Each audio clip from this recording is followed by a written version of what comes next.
बिस्मिल्लाहिर्रहमानिर्रहीम। अस्सलामु अलैकुम वरहमतुल्लाह। मेरा नाम है मोहम्मद हैदर ज़िया और आप देख रहे हैं मेरा YouTube channel chemistry best solutions. Students, आज का जो हमारा मौजू है ये सेकंड ईयर के स्टूडेंट्स के लिए निहायत ही इंपॉर्टेंट है और ए लेवल के स्टूडेंट्स के लिए इंपॉर्टेंट है। किस तरह किसी गिवन आईयूपैक नेम को आप स्ट्रक्चर में कन्वर्ट कर सकते हैं, ये हमारा आज का मौजू है। तो चलिए अपने मौजू की इब्तिदा करते हैं।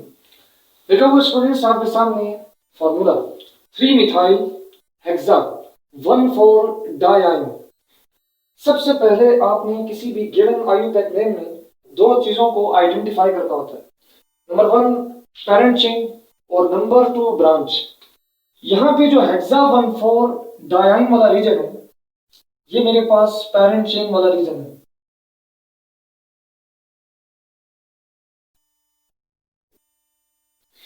इसी तरह स्टूडेंट्स, इससे पहले ये लिखा हुआ है 3 मिथाइल। 3 मिथाइल मेरे पास ब्रांच वाला रीजन है।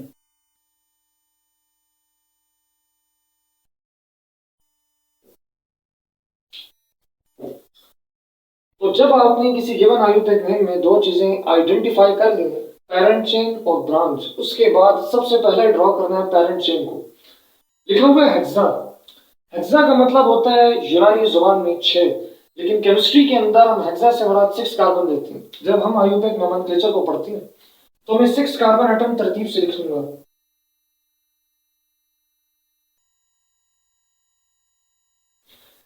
अब स्टूडेंट्स, जब मैंने इन्हें बना दिया उसके बाद आपने इन तमाम कार्बन एटम्स में इनको नंबरिंग देंगे। तो नंबरिंग देने की जो तरतीब है वो आप राइट हैंड साइड से भी दे सकते हैं और लेफ्ट हैंड साइड से भी दे सकते हैं।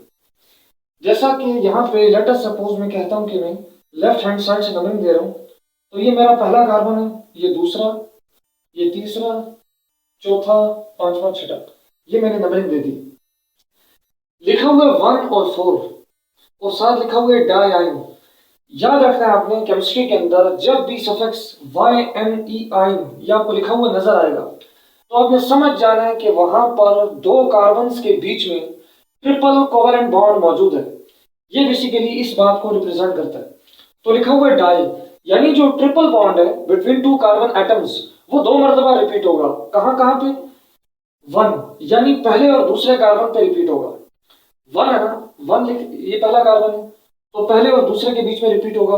फिर लिखा हुआ 4, यानी चौथे और पांचवें के बीच में रिपीट होगा। तो पहले और दूसरे के बीच में ट्रिपल कोवेलेंट बॉन्ड बना दे, चौथे और पांचवें के बीच में ट्रिपल कोवेलेंट बॉन्ड बना दे। ये मैंने ड्रॉ कर दिया अपने पेरेंट चेन को। फिर लिखा हुआ स्टूडेंट्स 3 मिथाइल, यानी तीसरे कार्बन एटम पर मिथाइल ब्रांच आपने अटैच करनी है। तो ये मैं मिथाइल ब्रांच अटैच कर दूंगा।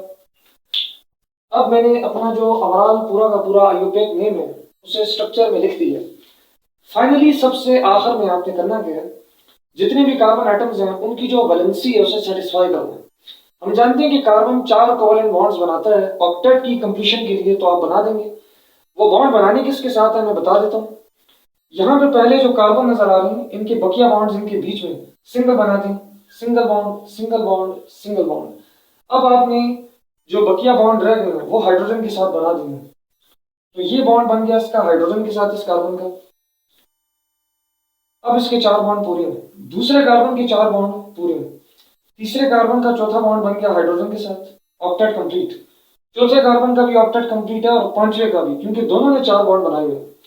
छठे कार्बन एटम का ऑक्टेट कंप्लीट नहीं है, 3 बॉन्ड ये बनाएगा मजीद और वो आप बना देंगे हाइड्रोजन एटम के साथ। तो ये है स्टूडेंट्स आपके सामने स्ट्रक्चर ऑफ 3 मिथाइल हेक्सा 1,4 डाइआइन। तो स्टूडेंट्स, मैं उम्मीद करता हूं कि मेरा ये आज का वीडियो लेक्चर आपको पसंद आया होगा। मजीद इस तरह के इंफॉर्मेटिव वीडियोस हासिल करने के लिए हमारे इस YouTube channel chemistry best solutions के साथ जुड़े रहें। हमारे इस चैनल को ज़्यादा से ज़्यादा शेयर और सब्सक्राइब करें ताकि आने वाली नई इंफॉर्मेटिव वीडियोस बर वक्त आप तक पहुंच सके।